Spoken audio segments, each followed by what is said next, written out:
ভিড়ের ভিড়ে ক্লান্ত যখন দীর্ঘশ্বাস,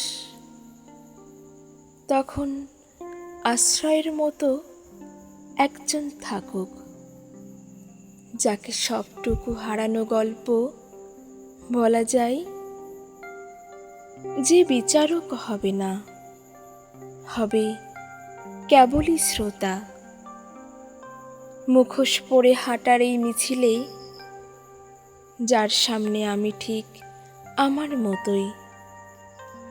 দুনিয়া যখন বিধবে তপ্ত কথায়, সে তখন শীতল ছায়া হয়ে পাশে রবে।